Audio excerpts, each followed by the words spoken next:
বাসর রায় এটা তুই শান্তি মতো করতে দিবি না তুই কি রুম্বা আমার বোন আমার আপনার কি অবিবাহিত সন্তান লাভি লাভি খাট পাংশে এটা আপনার চোখে পড়েছে দাম দেখছেন আর আপনার সন্তান আজিম আমার 3 সেকেন্ডের বড় সে যখন বিয়ে করে ওইটা পড়তেছে না সব হিসাব জিজ্ঞেস করে দেখলাম এই যে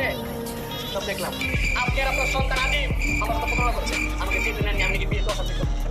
মোবাইল ব্যাগ দিকে বাইক পাশে আরেক দিকে আমার তো কথা ছিল না এখন আমি সকালে গেছিলাম বাইক নিয়ে বাসা আমি আর বাইকের সাথে ঘুরে থাকবো বাইক আমি ইচ্ছা করবো বুম বুম বুম আমি রাখবো না জীবন আমার কথা একটা মিনিট খেলে আমার সময় দিন মাই বেবি দিগস না লাস্ট 1 মিনিট সত্যি আমার কথা তোমার লাগে পেঁয়াজ দিয়ে আমরা সুন্দর সুন্দর একটা কথা দিয়ে তোমার দিয়ে দিই আমার কাছে কথা বলতে চাই এই কথা দিয়ে আমি কোথায় যাবো আমি এতটা বোকা না গো মা মা দাদা